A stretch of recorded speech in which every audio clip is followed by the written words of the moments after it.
Alors, nous voulons vous présenter ce soir l'actualité de la prothèse de genou en 2021 avec Guillaume Autissier et les perspectives nouvelles à venir.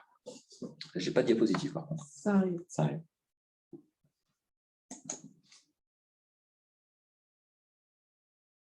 Voilà. Vous pouvez laisser comme ça. L'actualité de la prothèse de genou, c'est notamment ici dans l'établissement le bilan préopératoire.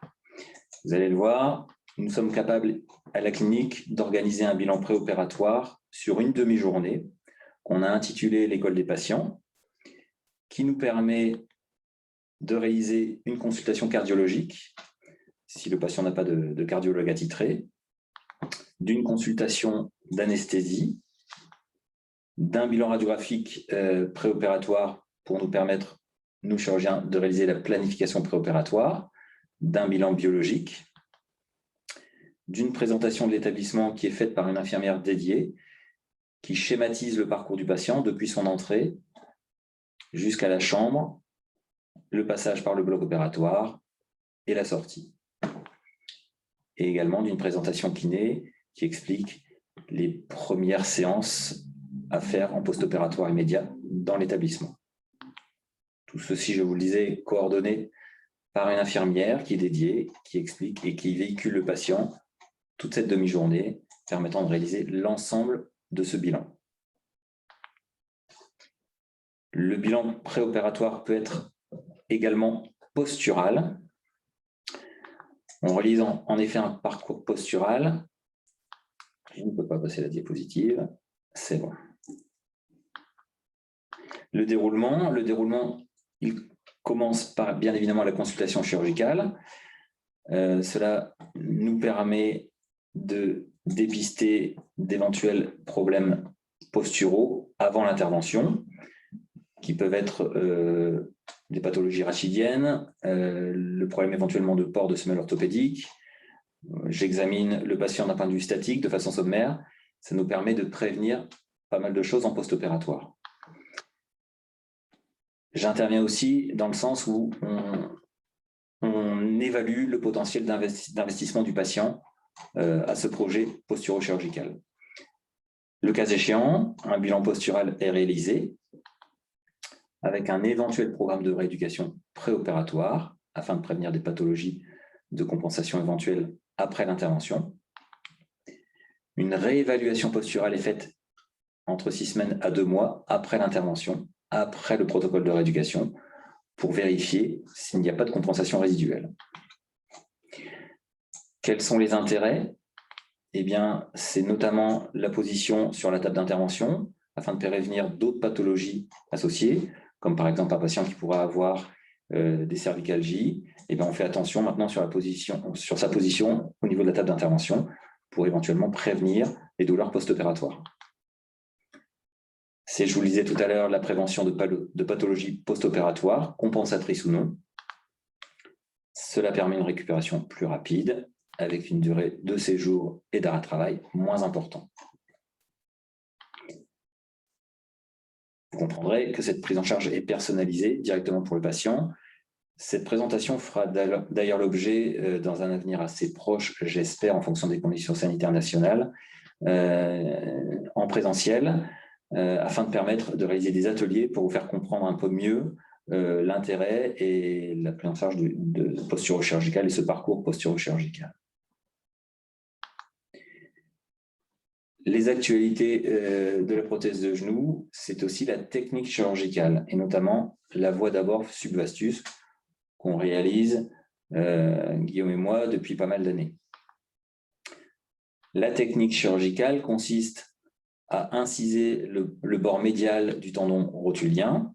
Je ne sais pas si je peux avoir une flèche. Non, en fait, je ne peux pas avoir de flèche là pour matérialiser. D'inciser le bord médial du tendon rotulien, de faire une arthrotomie interne en incisant l'aileron interne, sans désinsérer le vaste médial. Au contraire, on le récline, on passe en dessous pour le récliner sur le côté. Vous voyez un fil tracteur qui nous permet la réinsertion secondaire en fin d'intervention à l'union donc du vaste médial et de l'aileron interne. Comme je vous le disais, on a luxe pas la rotule, on la récline, ce qui est beaucoup moins traumatisant pour l'appareil extenseur. Tu confirmes? Bien sûr. On met un écarteur pour verser la rotule sur le côté. Cela nous permet en péropératoire de réaliser les essais de l'implant, enfin des implants, et ça reproduit un peu mieux le schéma de l'appareil extenseur. Prothèse en place, avec la rotule qui se centre normalement dans son rail trochléen. La fermeture est réalisée le long du bord médial du tendon rotulien et de l'aileron interne. Vous voyez que l'appareil extenseur reste parfaitement préservé. Quels sont les avantages de la voie d'abord? C'est, je vous le disais, la préservation de l'appareil extenseur, le verrouillage du genou à J2, ce qui permet une reprise de la marche bien plus aisée, la conservation de l'équilibre patellaire, la diminution des douleurs post-opératoires. Quelles en sont les limites? Eh bien, ce sont les genoux assez volumineux, car c'est beaucoup plus compliqué d'éverser une rotule avec un genou assez volumineux. Les grosses déformations en valgus et en varus. Les genoux raides, on dit qu'au-delà de 90 degrés, il vaut mieux éviter ce genre de technique, car cela devient beaucoup plus difficile. Quels sont les inconvénients? Eh bien, les inconvénients, c'est le contrôle visuel limité, malgré le fait que, vous voyez, sur la diapositive qu'on vous a présentée tout à l'heure, l'abord est quand même assez visuel. Et assez fréquemment, la survenue d'un hématome au niveau de la face interne de la cuisse, malgré les hémostases. Avant de laisser la parole à Guillaume, je voulais savoir si vous aviez des questions précises par rapport à cette intervention. Et je reviendrai vers vous après afin de vous parler de la technique robotisée qui est assez incroyable. Vous pouvez réactiver les micros si vous le souhaitez, éventuellement pour poser vos questions.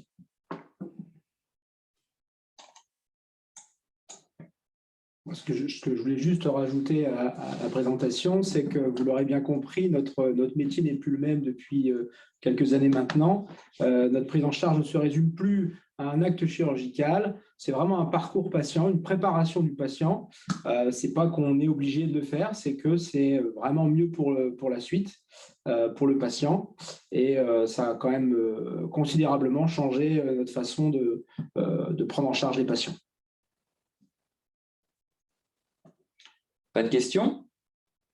Guillaume, je te laisse la parole. Allez, tiens. Alors moi, je voulais vous faire un petit focus sur les prothèses partielles ou prothèses unicompartimentales, parce qu'il n'y en a pas beaucoup, mais il y en a quelques-unes quand même. Vous pouvez de temps en temps en voir en post-opératoire. Et je voulais juste faire un rappel de l'intérêt, surtout les indications, car elles sont limitées. Alors, il y a les prothèses unicompartimentales entre le fémur et le tibia et les prothèses fémoro-patellaires, PFP, entre la rotule et le fémur. Alors, par exemple, les prothèses unicompartimentales, les indications, c'est plus souvent les hommes, des sujets pas trop jeunes, enfin pas trop jeunes, voilà, plus de 60 ans, pas de surpoids, sinon ça fait trop de contraintes. Il faut bien sûr qu'il y ait une atteinte unicompartimentale isolée, c'est-à-dire qu'il ne faut pas que l'autre partie du tibia soit atteinte ou la partie rotulienne. Et il faut aussi un élément de stabilité qui est le pivot central, le ligament croisé antérieur. Ce n'est pas une intervention temporaire, ce n'est pas une intervention que l'on va faire pour 10 ans, par exemple. Chez les patients plus jeunes, de la cinquantaine, à ce moment-là, c'est plutôt une indication d'ostéotomie qui, elle, est plutôt une intervention qui vise à repousser une chirurgie prothétique d'une dizaine ou d'une quinzaine d'années. Là, la prothèse unicompartimentale interne, elle est définitive. Il est hors de question de choisir cette indication et de penser y retourner au bout de 10-15 ans. C'est là qu'on se trompe. Alors, ça donne, par exemple, sur des genoux très déformés, avec de grosses laxités ligamentaires, une impossibilité de réaliser ce genre de geste, bien sûr. On voit que sur le de face, donc, il y a une déformation dans le plan frontal, probablement un plan ligamentaire interne complètement foutu. Et de profil, on voit bien qu'il y a une subluxation du tibia avec une pente importante, probablement due à une rupture ancienne du ligament croisé antérieur. Donc là, bien sûr, ce n'est pas la peine d'envisager un geste de prothèse unicompartimentale. Ça donne ça en post-opératoire. Voilà les radios. Donc, c'est une sorte de patin qui est fixé dans le fémur. C'est une sorte de resurfaçage. Alors, si malgré tout, un jour, on est obligé de reprendre par une prothèse totale, c'est assez facile. Ce n'est pas très compliqué. Mais je le répète, c'est vraiment une indication qui doit être définitive. L'autre type d'indication, ce sont les prothèses fémoro-patellaires. Ça existe, ce sont des implants entre la trochlée fémorale et la rotule. Alors là, c'est plutôt une pathologie féminine. Ce sont souvent des femmes avec des dysplasies de trochlée fémorale qui petit à petit se sont usées. C'est des gens qui sont uniquement gênés pour les escaliers ou pour se relever d'une position assise. C'est pas des gens qui ont forcément des douleurs en marchant sur un terrain plat. C'est de bons pronostics, c'est des évolutions assez lentes et souvent on les opère assez tardivement, on les suit pendant plusieurs années avec une viscosupplantation par exemple, une rééducation bien conduite. Et puis au bout de 10 à 15 ans, on peut arriver à une intervention chirurgicale de prothèse fémoro-patellaire. Voilà, qui ressemble en post-opératoire à ça, avec un implant qui est cimenté au niveau de la trochlée et une rotule qui est resurfacée. Ce sont des gestes qui se font actuellement en ambulatoire, qui sont assez simples dans la rééducation. Voilà, je n'ai pas pu faire de vidéo, j'aurais bien aimé, mais je n'ai pas pu en faire. Mais je vous invite au blog si vous le voulez un jour, si ça vous intéresse. Alors, on enchaîne un petit peu sur les perspectives qui sont assez intéressantes, comme vous l'a dit Manuel. Alors, pour savoir où on va, il faut savoir d'où on vient. Donc, je vais vous faire un petit peu d'histoire. Alors, on va remonter aux années 2000, des années plutôt riches. Alors, il s'est passé plein de choses dans les années 2000, des choses bien, des choses moins bien. Bon, puis il y a la navigation de genou. Alors, la navigation de genou, moi, je l'ai vécu au CHU de Lille. Ça a été un peu fastidieux. Vous voyez, il faut mettre des fiches dans le tibia, dans le fémur, il faut faire des contre-incisions. C'était assez long. Des fois, on doublait le temps chirurgical. On sait très bien que ça peut être lié à la survenue d'un sepsis. C'est aussi beaucoup plus coûteux. Alors, à l'époque, les labos étaient riches, donc ils prenaient en charge. Maintenant, c'est plus le cas parce qu'ils ont une vraie baisse de revenus. Donc, qui va payer ça de toute façon? Donc, voilà. Et en plus, c'était pas forcément mieux. Les études, maintenant, ont montré que finalement, c'était peut-être bien pour des chirurgiens qui avaient peu l'habitude, qui en faisaient que quelques-unes par an. C'est comme un GPS, ça les guidait. Mais pour quelqu'un qui fait la même route tous les jours, il n'y avait pas forcément d'intérêt. Ensuite, on est arrivé aux années 2010 avec la mode des guides de coupe sur mesure. Donc là, il y avait un petit côté séduisant parce que l'intervention était un peu plus rapide. C'est des gens qui faisaient donc une IRM ou un scanner préopératoire. Il y avait une planification préopératoire avec un dialogue entre le chirurgien et un ingénieur. Et ensuite, il y avait des guides de coupe, des sortes de moulages qu'on venait fixer sur le tibia ou le fémur. Alors, c'est pas mal. Moi, j'ai fait partie d'un groupe de conception. C'était très intéressant. Mais en fait, finalement, c'est aussi coûteux. Il y a un reste à charge quand même qui maintenant, pareil, n'est plus pris en charge par le laboratoire. Donc, c'est soit au patient, soit à l'établissement. Donc, je ne vous dis pas, comment dire, la négociation n'est pas facile. Et puis surtout, on commence à avoir un peu de recul et on se rend compte que c'est toujours pas mieux finalement et que notamment sur le tibia, c'est pas complètement fiable. Donc ça commence à être abandonné petit à petit pour laisser la place à un avenir proche, à la robotique. Et je vais passer la parole à Manu.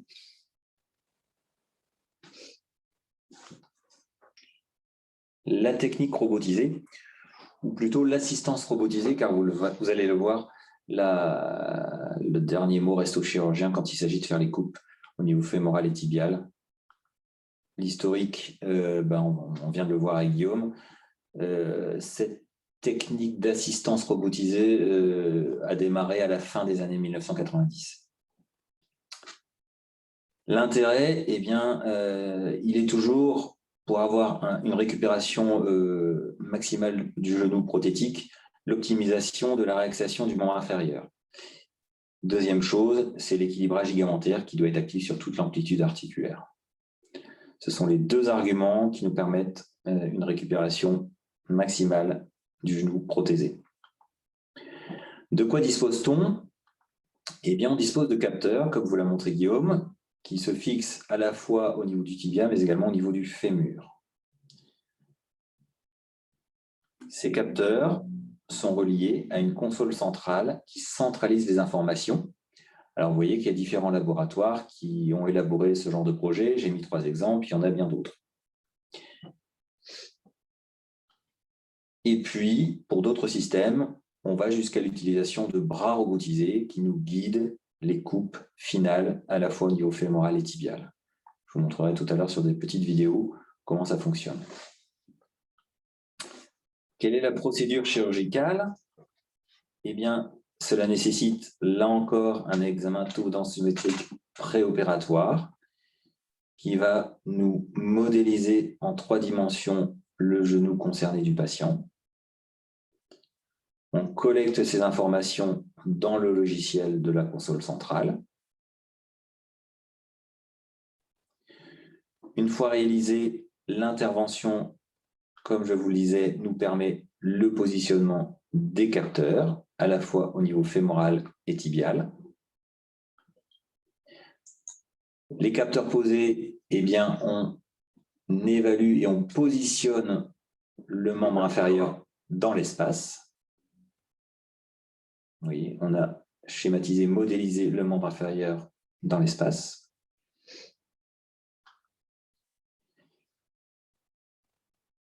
On réalise alors une modélisation de l'épiphyse fémorale et tibiale avec une sonde qui est également connectée à la console centrale. Vous voyez, là on est au niveau de l'épiphyse fémorale. Et donc, ça reste le chirurgien qui rentre les données. Ça reste le chirurgien qui en péropératoire rentre les données. Il ne faut pas se tromper sur ces données. Exactement.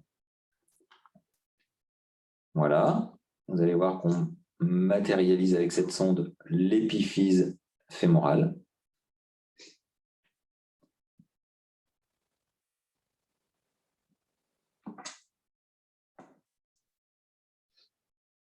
C'est assez bluffant hein, comme technique.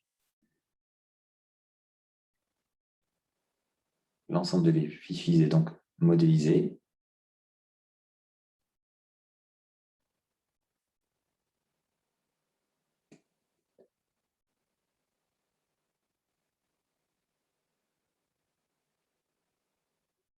De la même façon, l'épiphyse tibiale va être également modélisée avec cette sonde.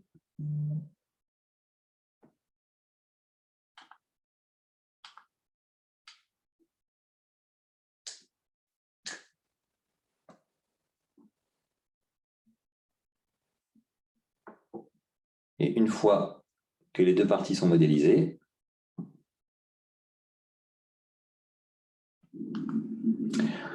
on réalise, deuxième chose, la balance articulaire dynamique qui nous permet d'évaluer l'équilibrage ligamentaire. Alors, il y a certains laboratoires qui commencent à utiliser même, pour vous dire jusqu'où ça va, des capteurs de pression pour apprécier cette balance ligamentaire, que ce soit en extension comme en flexion.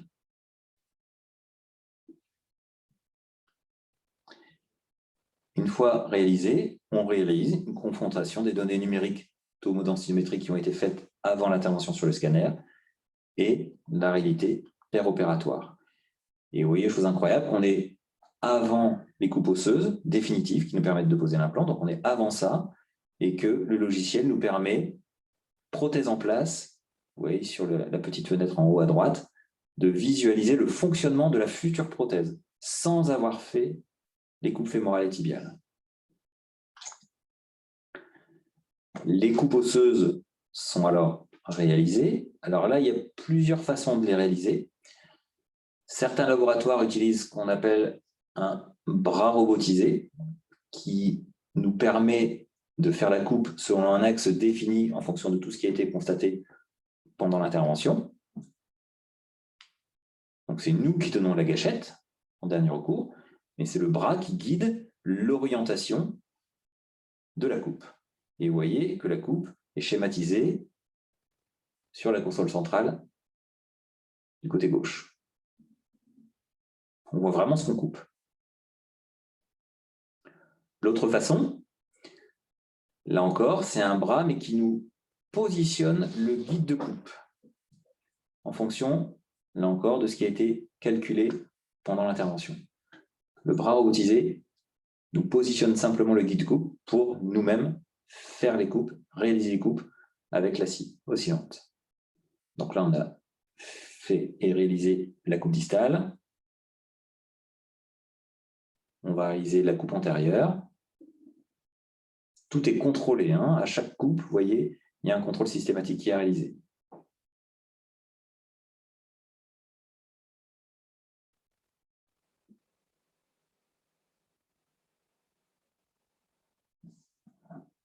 À chaque étape, il y a un contrôle de réaliser pour valider l'ensemble de la procédure. La coupe postérieure.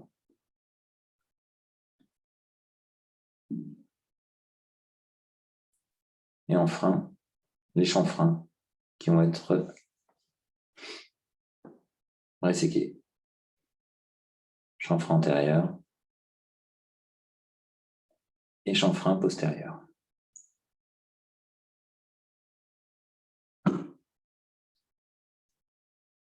Ça, c'est une autre possibilité d'assistance robotisée.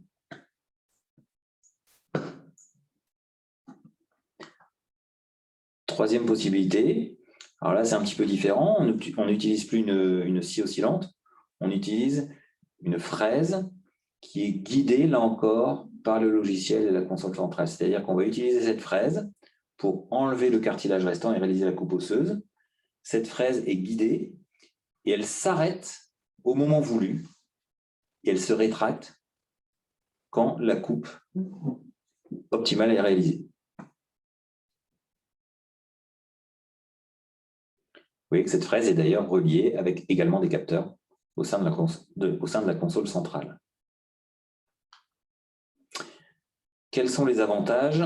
Eh bien, vous le comprendrez aisément, c'est la précision numérique et la reproductibilité de la procédure chirurgicale. C'est l'optimisation de l'équilibrage ligamentaire, de la taille et du positionnement des implants qui est fait pendant l'intervention et avant même d'avoir réalisé les coupes osseuses. C'est bien sûr l'intégration de l'anatomie propre du patient et c'est la sécurisation du geste chirurgical. Quels sont les inconvénients? Eh bien, c'est évidemment, on en parlait tout à l'heure, le coût et la disponibilité du robot. Le coût, c'est plusieurs centaines de milliers d'euros. Alors après, il y a des leasings qui sont proposés par les laboratoires, mais tout ça reste à discuter. C'est le process préopératoire qui nécessite, comme vous avez pu le constater, la réalisation d'un examen tomodensitométrique. Et puis, je trouve que ce process ne concerne pas la rotule et bon, quelque part, voilà, le système n'est pas encore abouti à son extrême parce que normalement, on devrait pouvoir… Ça arrivera, oui, un jour. Ça devrait pouvoir concerner également la rotule. Voilà ce qu'on voulait vous rapporter au sujet de l'actualité et des perspectives nouvelles de la prothèse de genou. On va passer aux questions avec Guillaume, si vous le souhaitez.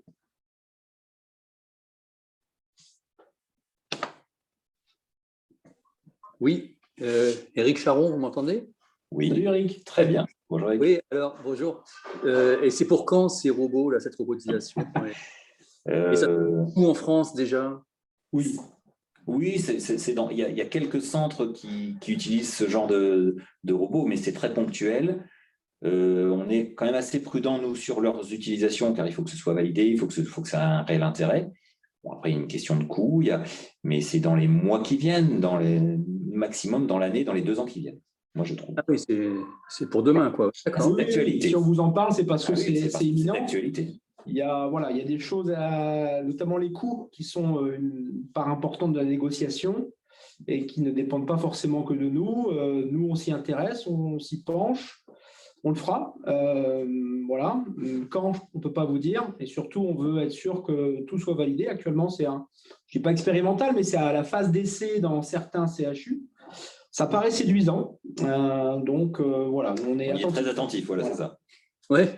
Non, bah, écoutez, merci. En tout cas, moi, ce que je peux dire en tant que kiné, c'est qu'on a quand même vu depuis quelques années, effectivement, et je vois que c'est grâce à l'amélioration, enfin, les nouvelles techniques opératoires, que les prothèses de genoux récupéraient beaucoup plus vite et qu'on n'avait plus de gros problèmes comme avant avec des genoux inflammatoires, œdémaciés, des flexions difficiles à récupérer. Maintenant, c'est quand même beaucoup plus facile et plus rapide, quoi. Et ça, on ne peut pas le nier, quoi. Il y a vraiment une grosse évolution, hein. Même chez je voudrais signaler aussi qu'il y a eu beaucoup de progrès des anesthésistes qui ont beaucoup fait progresser aussi la prise en charge, la gestion post-opératoire de la douleur, et ce n'est pas anodin. Oui, c'est un ensemble, d'accord. Et c'est le parcours global du patient, comme il vous l'a été présenté depuis le départ, qui optimise effectivement et qui accélère la récupération. Ouais. D'accord, merci. D'autres questions? C'est le moment, hein. Vous avez 2 chirurgiens rien que pour vous. Et moi, j'avais une petite question à poser. Bonjour. Bonjour. Bonjour. Je m'interrogeais sur la technique en dernier que vous avez montrée avec la fraise. Est-ce qu'il ne peut pas y avoir des dangers de micro-dépôt? Ça semble beaucoup moins net qu'une coupe franche avec une scie. Non, enfin, ça me semblait peut-être moins net que ce qui était présenté juste avant. Alors, ça paraissait moins net parce que là, on avait une image en direct, in vivo, alors que l'autre, en fait, c'était des schémas. Mais la coupe finale, elle est parfaitement nette. D'accord. Non, c'était juste une question. Oui. Non. Alors, par exemple, pour répondre à ta question, tu vois, sur les prothèses fémoro-patellaires, on utilise ce genre de fraise, mais dans un guide, dans un rail. Et c'est vrai que c'est assez bluffant. Une fois que tu as retiré le guide et les débris, donc il faut nettoyer. C'est assez bluffant. C'est assez net, finalement. D'accord. D'accord. Je suis d'accord avec toi. Ça semblait peut-être moins net. C'est parce qu'on n'est pas allé jusqu'au bout du fraisage. Ouais. D'accord, parfait. Merci. Et c'est vrai que, comme disait le collègue précédemment, on a beaucoup plus de facilité avec les prothèses et beaucoup moins de difficultés à plier. Et c'est vrai que les gens récupèrent beaucoup plus facilement. Donc, c'est bravo à vous. Bon, merci. Ça va dans le bon sens. Voilà, merci. D'autres questions? Monsieur Poré, vous n'avez pas de questions par hasard? On vous voit là, caché derrière votre micro. On voit ton nom, Greg. Didier Lermite, Saint-Aubert. Est-ce qu'il y a encore des effets secondaires post-opératoires de type névritique, douleur de déafférentation qu'on a pu observer dans le temps? Personnellement, j'en vois pas beaucoup. Non, je sais pas. Moi, j'en vois. En fait, il faut les détecter. Il faut apprendre à les détecter. C'est pas toujours simple à diagnostiquer. Oui. Mais on peut en voir, des fois même en préopératoire. Donc, je pense qu'on n'est pas assez, nous, chirurgiens, formés et sensibilisés à ça, mais je pense que ça existe, et peut-être plus qu'on ne croit. Parce que nous, on voit les patients dans les suites et on a quelquefois des douleurs comme ça qui sont post-opératoires, qui sont de type névritique et très difficiles à traiter. Je ne dis pas que c'est la majorité des cas, évidemment. C'est assez rare, mais ça arrive. Oui, c'est vrai, on ne peut pas le nier, ça arrive. Ouais, bon. Ça fait partie d'ailleurs des quelques pourcentages de cas qui sont des fois un peu déçus de leur intervention parce qu'ils ont des douleurs comme ça chroniques, mais bon, qui n'ont pas de rapport direct avec la prothèse en elle-même. C'est indépendant du geste. Ce qui a été présenté. On connaît les facteurs de risque psychologiques et autres pour ces douleurs-là. D'accord, ok. Bon, merci. Mais c'est un point de progrès. C'est sûr que c'est un point de progrès aussi. Enfin, c'est ce qui, moi personnellement, m'a fait toujours un peu hésiter parce que j'ai eu quelques cas malheureux. Mais bon, j'espère qu'avec les techniques modernes, ça peut s'arranger. Après, si on avait autant de douleurs comme ça, on n'en ferait pas autant. Donc, je pense qu'il y a peut-être un petit biais de ton recrutement. Ou... Oui, j'ai un mauvais recrutement. Oh, mais j'ai eu pire que ça. Hein. J'en ai parlé à Emmanuel l'autre jour. Ouais. On ne va pas s'étendre là-dessus. Ok, merci.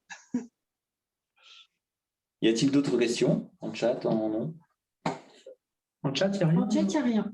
Bon. crois qu'on a été complet sur notre intervention. Écoute, C'était intéressant.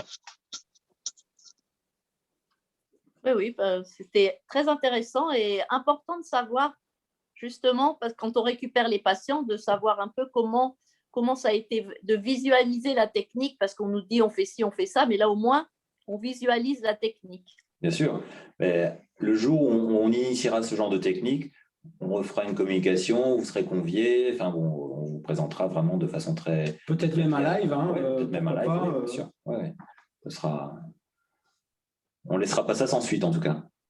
La durée Non, mais d'hospitalisation. parfait. C'est très, très bien de pouvoir nous aussi se documenter Bien et sûr. pouvoir justement continuer à travailler en bonne entente chacun. Exactement. Classiquement, la durée d'hospitalisation dans une prothèse totale du genou. C'est de 24 heures à 4 jours, 3-4 jours. Ça dépend de chaque patient. On Ça va dépend du patient, s'adapter. hein. On va s'adapter à une dame de 82 ans qui vit seule, elle va forcément rester un peu plus longtemps qu'un homme actif, entrepreneur Entouré. de 60 ans, entouré, qui vit en plein pied. Enfin voilà, c'est vraiment à la carte. Mais en D'accord. effet, ça va de 24 à 4-5 jours en fonction des cas. OK. Et est-ce qu'en ayant des techniques comme ça, peut-être pas moins invasives, mais peut-être moins traumatisantes, on a moins de risque d'algodystrophie, Vraisemblablement. Ouais, Moins on est j'ai pas d'avis. agressif. Oui, probablement. Après, on sait très bien que l'algodystrophie, il y a des facteurs psychologiques. pour pas dire psychologiques contre psychiatriques. lesquels on ne peut rien. Voilà, malheureusement, on essaie de les détecter. Il y a des protocoles en place avec de la vitamine, quelques médicaments. Des fois, les anesthésistes ont beaucoup progressé là-dessus. Mais je pense que c'est tellement multifactoriel, l'algodystrophie, qu'elle ne se résume pas qu'à l'agression, entre guillemets, chirurgicale. Et puis, D'accord. là, au niveau des prothèses de genoux, c'est quand même assez rare, l'algodystrophie. On n'en voit pas tous les jours, quand même, Non. heureusement. Non, c'est plutôt des douleurs neuropathiques, comme l'a dit Didier. Voilà. Que de réelle algoneurodystrophie. Ouais. La vraie D'accord. algo avec le genou gelé, c'est vrai que c'est rarissime, ça devient exceptionnel. C'est rare, oui. D'accord. Ok, merci. Il y a une question, c'est monsieur ou madame Poré. Oui. C'est Greg, il n'ose pas parler, il écrit. Il a levé la main, Ah, Allez-y, allez-y. on va mettre le micro. Greg, tu peux y aller si tu veux. En fait, il a fait une fausse manip, il a Ouais. appuyé sur la main, mais… Ou en attendant, il y a une… Vous m'entendez? Oui, ça y est, Greg, c'est bon. Oui, bonjour à vous deux. Je voulais vous remercier, c'était vraiment une très belle présentation. Tout était très clair. J'ai aucune question. C'est très bien. On a une question donc, qui vous Merci de remercie- ton intervention, Greg. qui vous remercie. Et qui demande s'il est possible de venir assister à une intervention chirurgicale, une PTG. Bien sûr. Bien sûr. C'est- Il faut prendre rendez-vous avec nos secrétariats Ah oui, il n'y a respectifs. aucun problème. Le lundi, on est ensemble, le vendredi aussi. Vous pouvez passer d'un bloc à l'autre. Le bloc est ouvert aux professionnels de santé, bien sûr. Hein. On ne va pas non plus accueillir la gardienne de l'immeuble, mais Non, là, c'est le président du CLIN qui va te parler. voilà, c'est ça. Non, mais il faut contacter nous-mêmes directement si on est joignable ou le secrétariat et on organisera ça avec plaisir. Oui, c'est aucun problème.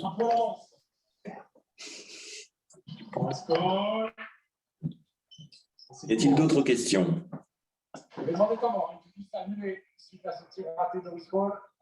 Peut-on envoyer mail à Madame Delphine? Je pense que c'est à moi. Oui, bien sûr. Oui, tout à fait. Ah oui. Je vous Oui. fais. On a un service com à Elsan qui est top. Ah oui, c'est monstrueux. D'ailleurs, on doit remercier la Ouais, direction, le service communication qui est extraordinaire pour nous avoir organisé ça. c'est ça. On a fait le Voilà. topo, le reste, on ne s'en est pas occupé. Hein. Et franchement, Voilà. Et si vous voulez le robot, il faut demander à Stéphanie Montel, de l'établissement. On va faire un prêt sur 50 ans pour nous payer le robot. Combien de temps dure l'intervention par robot? 1 heure à peu près. Une prothèse de genou classique, c'est, je pense que tu vas confirmer, à peu près 3/4 d'heure. Une prothèse avec robot, c'est à peu près 1 heure, ça demande un quart d'heure. Alors, il y a l'acquisition en fait, des données qui est très importante. Comme je vous l'ai dit, il ne faut pas se tromper sur l'acquisition des données. Donc, c'est important de prendre son temps. Et je pense qu'avec le temps, avec l'habitude, à mon avis, on peut gagner les 10-15 minutes.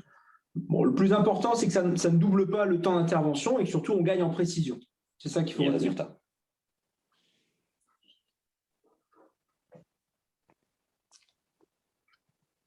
Y a-t-il d'autres questions? On ne sait pas dans combien de temps ce sera prévu à Cambrai, On l'installation. espère avant la fin de l'année. On s'avance beaucoup, mais on espère avant la fin de l'année. On espère, on va tout faire pour. Bonne nouvelle. Je vous dis, il y a des choses qu'on ne maîtrise pas sur les coûts. Voilà, ce n'est pas nous qui pouvons décider de ça, mais voilà, on a une force de persuasion, on va l'utiliser. On est très sensible, on est formé, on se forme régulièrement par rapport à ça et on envisage dès que possible de le réaliser, effectivement. D'accord. Est-ce que pour vous, ce serait un geste plus sûr ou est-ce que ce serait un outil qui vous aide, mais vous serez toujours capable de faire, les prothèses comme vous faisiez avant quand même. Enfin, c'est le robot, vous l'aidez, mais ce n'est pas lui qui peut tout faire. C'est une assistance robotisée, donc ça nous aide, mais une prothèse, on la pose naturellement sans robot.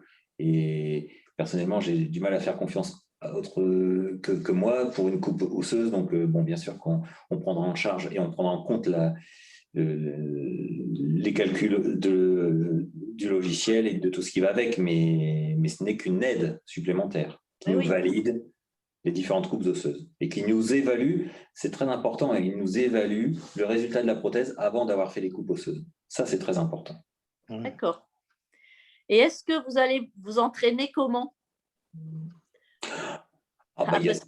Il faut aller dans c'est ce qu'on fait habituellement, il faut aller dans certains centres où ça se fait. Après, il y a des techniques chirurgicales qui sont faites en laboratoire. Sur cadavre, en fait. Sur cadavre, il y a plein de choses. Oui, parce que acquérir la technique, c'est quand même, il faut avec un ordinateur, enfin avec un robot comme ça, il faut quand même Oui, mais le laboratoire, quand c'est comme ça, est sur place.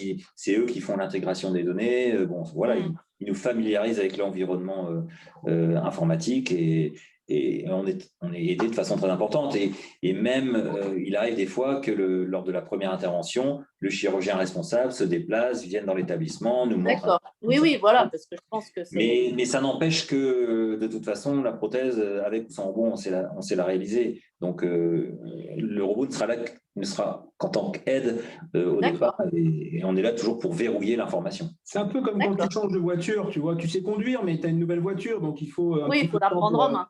Mais bon, globalement, ça reste une intervention pour mettre une prothèse de genou. C'est un outil en plus, mais heureusement, on aura encore besoin de nous. Voilà. D'accord. Et une durée de vie de prothèse maintenant, est-ce que c'est beaucoup plus long, beaucoup plus fiable dans le temps? Alors, en fait, les matériaux ont beaucoup progressé. Alors, au niveau de la hanche, on sait que maintenant, avec la céramique, c'est quasiment à vie. Hein. Au niveau du genou, en fait, tout dépend de l'âge et de l'activité. Un maçon de 55 ans qui fait 120 kg va user une prothèse théoriquement plus vite qu'une petite mamie de 70 ans qui fait 50 kg. Après, je ne sais pas toi Manu, mais reprendre une prothèse pour usure, moi, ça ne m'est jamais arrivé.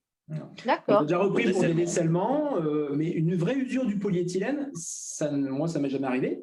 Pareil que ça existe.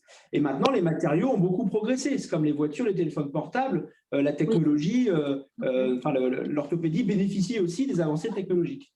Donc, en théorie, c'est difficile. Je dirais, en fonction du poids et de l'âge… Oui, et alors je vais rebondir sur cette technique qui nous optimise l'interligne parfaitement horizontale théorique, parce que si vous avez un interligne oblique, évidemment, là, sur les coupes osseuses et sur la mise en place de la prothèse, de quelque degré que ce soit, la prothèse va évidemment s'user beaucoup plus rapidement que si l'interligne est parfaitement horizontale. Oui, tu auras une contrainte localisée. La contrainte est beaucoup plus localisée et forcément, ça s'use plus vite. Donc, ça fiabilise quand même le résultat. On dit qu'à 55 ans, on peut partir sur une prothèse de genou. Avant, c'est au cas par cas. Et, voilà. Mais moi, à partir de 55 ans, j'ai moins d'a priori pour mettre une prothèse de genou. D'accord, ok. 2 questions vous sont posées, de savoir si la rééducation avec cette nouvelle technique chirurgicale va changer. Est-ce qu'elle va être plus rapide, moins rapide? Qu'est-ce qui va changer? Et seconde question, est-ce que l'intervention robotisée va s'élargir à d'autres choses que la prothèse de genou? Pour l'instant, à mon sens, elle n'est destinée qu'à la prothèse de genou. Après, pourquoi pas d'autres articulations? Il n'y a aucune raison, il n'y a aucune limite technique à ce que ça n'intéresse pas d'autres articulations. Nous, ce qui nous intéresse pour l'instant, c'est la prothèse de genou. Après, c'est comme dans les hanches, le fait d'avoir une technique robotisée nous permet de réduire les voies d'abord, nous permet d'envisager probablement une récupération plus rapide et d'optimiser la rééducation de façon plus rapide. Oui, je crois qu'ils y travaillent sur la hanche et l'épaule. Voilà, après, en effet, une fois que ce sera validé au niveau du genou, je pense qu'il y aura des perspectives sur d'autres articulations. Et pour revenir à la rééducation, on verra.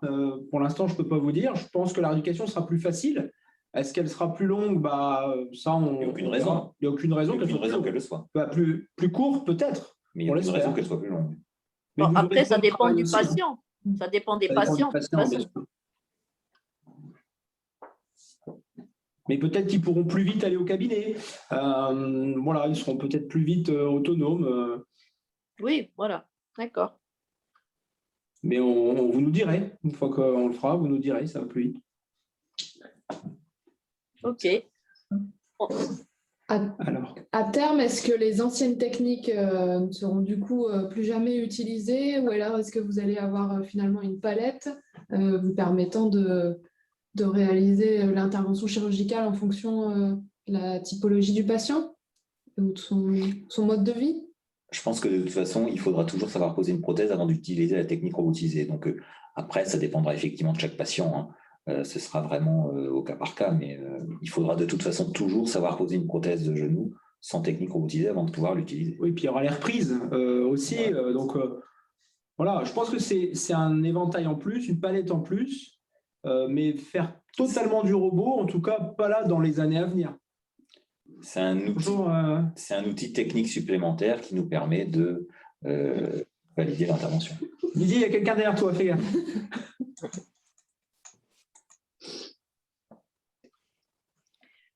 OK, franchement, c'était très intéressant et bien clair.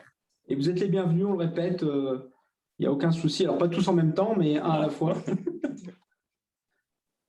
OK. Et est-ce qu'il y avait beaucoup de monde autour de vous aujourd'hui? Enfin, je sais pas, je ne me rends pas compte. Est-ce qu'il y avait beaucoup d'auditeurs? 45 personnes. Alors, 45 personnes ce soir. Ouais. 60 inscrits, 45. Et c'est une intervention qui a été enregistrée qui va pouvoir être revue En replay sur le site de la clinique. Ah parfait. Et on va essayer d'en faire régulièrement d'autres. Alors, il y a eu le docteur Rodbert il n'y a pas longtemps, il y en aura d'autres prochainement. Le but, c'est chez Elsan qu'il y ait une communication régulière sur ce format-là, en tout cas pour l'instant, tant que le Covid nous l'impose. Mais finalement, on se rend compte que c'est un format assez facile. Oui, c'est pas plus mal.